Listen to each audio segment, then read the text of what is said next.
guys, and welcome back to another Money Tip Monday video. Today we're going to be talking all about mindset and how our limiting beliefs actually impact our everyday spending, and because of them we actually don't save as much money as we can on everyday spending items. Now, before we get into that, I do have a huge ask. We've been doing Money Tip Monday for over 3.5 months. If you wouldn't mind subscribing today, commenting, or liking, that would mean the world to me. I just want to make sure that what we're putting out in the world is providing value and impacting your life in a positive way. Now, to get into today's video, so what do I mean by this money mindset causing us and making us spend more money? Well, it's all centered around that if you don't ask, you will not receive. And I have personally experienced this in my own life when it comes down to raises and promotions and negotiating what was fair in my life. Because I was too nervous or felt really uncomfortable with the money talk, I've always paid for more for things. I've never gotten paid enough, right? I've always let go of things because I'm like, you know what, they're working hard, or I feel bad, and it never ever benefited me. And there are ways, like little small things that I noticed that have happened in my life by just asking the question that I really wanted to impart on you today. So for instance, like asking for a raise when you're providing value.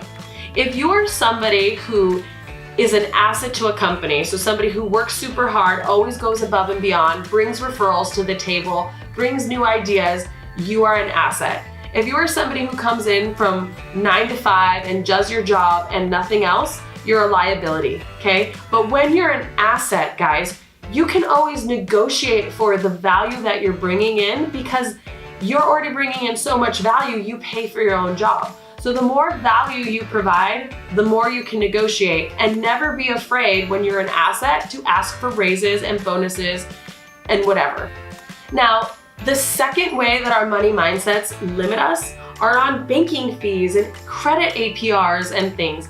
These are things that historically we don't feel like we have any control over. But it's as easy as just calling and saying, can I get a free checking account? And can you lower my APR? Like, that's how easy it is, and you don't have to get your credit checked. You don't have to submit any more financial documents. It's a phone call, right? If when you ask, you don't receive, definitely do your research. There's tons of free checking accounts. You don't have to pay those fees. I can tell you almost every time I've called and questioned a fee, they've waived it. And if your credit card company won't reduce your APR, see if you qualify for a 0% interest credit card. There's no reason to pay as high of interest when you don't have to, especially if you have a good credit rating and a good payment history with your credit card. The other thing is, reevaluating your insurances, your subscription services, these things that are reoccurring on an annual basis. Typically when your credit improves, your premiums should go down. Your basic overall policy to coverage ratio should be more in line. The better your credit score gets and the more on-time history that they have with you. Now, and this is just a silly thing, but it really, honestly, if you take the extra 3 seconds and look for promo codes and coupons and rebates online, you can save all kinds of money.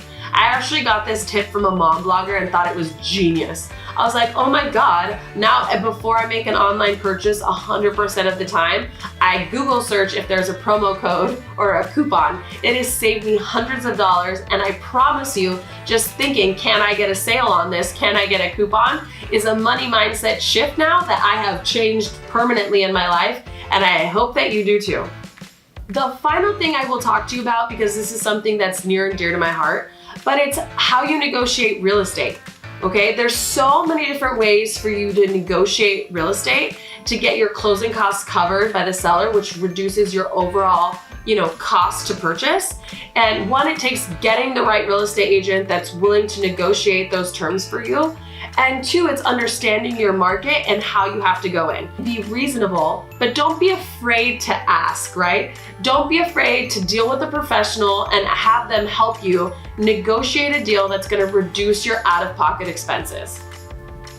So I hope these are all great ways for you to save money. I mean, there's hundreds of them, but ultimately it really comes down to whether or not you're gonna get over the I feel so bad, or I don't want to look, or your straight up complacency, right? Like, some of us are just straight up too lazy right, to do this stuff. I hope that these mind shifts happen for you because like I've been preaching throughout every freaking video, it's the compound effect that makes the biggest difference over time.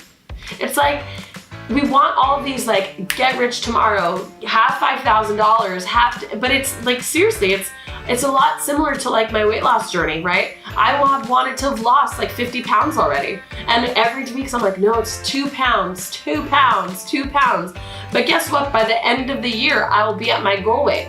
So I just want you guys to have this mind shift, to feel excited about little savings here and there because it's gonna compound and you are gonna have a more financially stable and awesome 2019.